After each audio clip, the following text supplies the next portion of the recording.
This lecture deals with the abolition movement that develops in the antebellum period prior to the Civil War.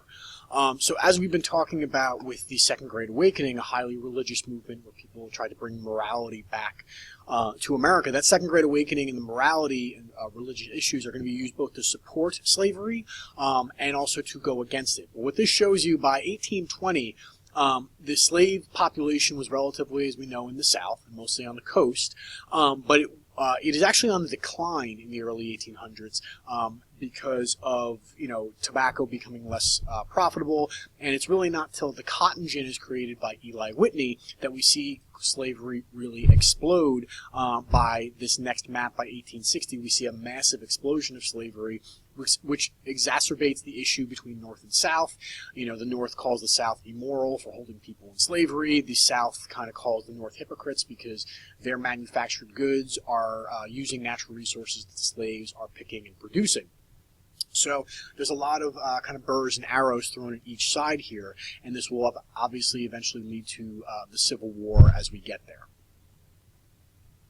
So what is the abolitionist movement? In 1816, it kind of picks up with the American Colonization Society. It's created and it wanted gradual voluntary emancipation. So as slave owners wanted to get rid of their slaves, if they wanted to, they could do it. And it would be a long-term process. During that period, we'd get what would be former slaves ready to be free. We'd get them jobs and get them successful. They also wanted to create a free slave state in Liberia, West Africa, thinking it would be better to send these people, quote unquote, home. By 1816, the slave trade is illegal. It was made illegal in 1805, so most of the slaves that are here were born here, and therefore this is their home. So although it was a positive step in the abolition of slavery, it's showing that the idea of segregation is kind of coming about, that we don't think that African Americans and whites can live together. We see a different type of abolition with William Lloyd Garrison. He's the publisher of the abolitionist magazine, The Liberator. It sends shockwaves across the entire country because he says gradual emancipation is not right, and he embraced the immediate end to slavery at once. He was an immediatist. He wanted them to be free immediately. He advocated for racial equality and argued that the slaveholders should not be compensated for freeing their slaves. Slaves were seen as property legally, so in order to take them from someone, you would need to sell them or have the owner of these slaves be compensated.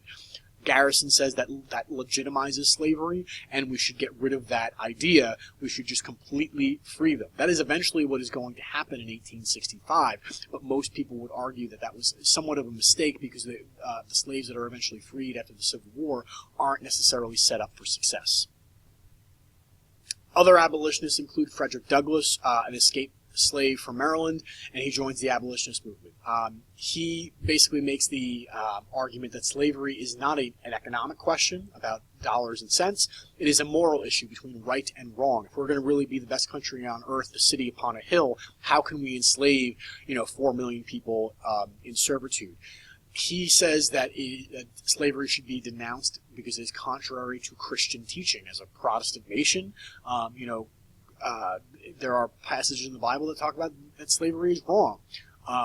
Douglass educates himself and writes the narrative of the life of Frederick Douglass, showing people, especially in the North, who had never necessarily seen slavery firsthand, what it was actually like. He will also start a magazine called The North Star, talking about issues with abolitionism and slavery.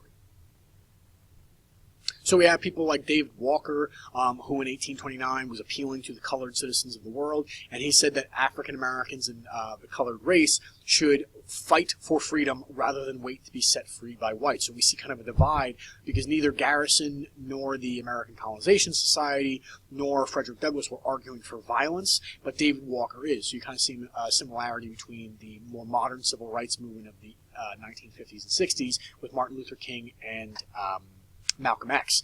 So the idea here is we're seeing a divide in abolition, or in the abolitionists. They didn't all want it immediately. Some of them wanted it gradually. Some of them wanted it non-violently. Some of them wanted it violently.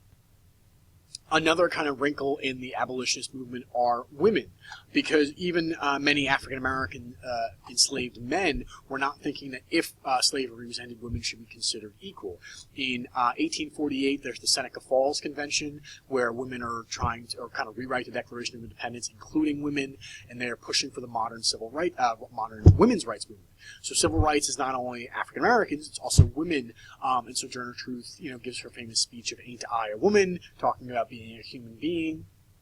And she writes the narrative of Sojourner Truth. So there is a divide not only between immediatists and gradualists, but also between African American or any abolitionist person who wanted women to be free and equal as well, and those who did not.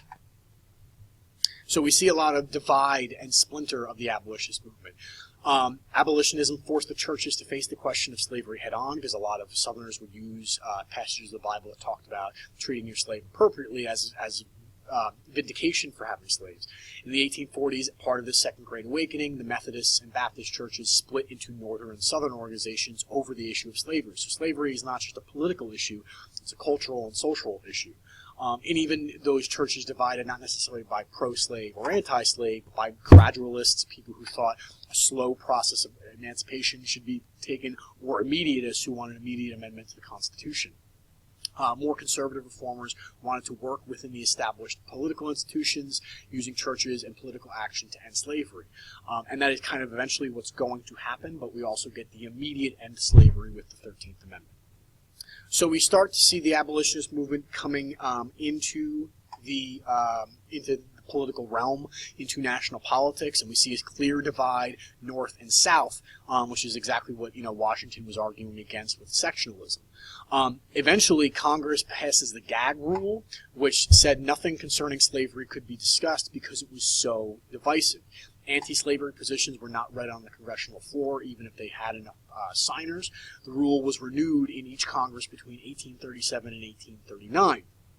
In 1840, the House passes an even stricter rule, which refused to accept all anti-slavery petitions, and on December 3rd, 1944, the gag rule is eventually repealed as we approach slavery, and approach the Civil War as well, as the Manifest Destiny wars with Mexico are expanding. We have to make decisions on to what to do with these new states and newly acquired territories. So you can see, even in the early days of the 1800s, significantly before the Civil War, slavery and abolition is a massive issue, and it's also connected to your other Second Great Awakening and antebellum reform movements.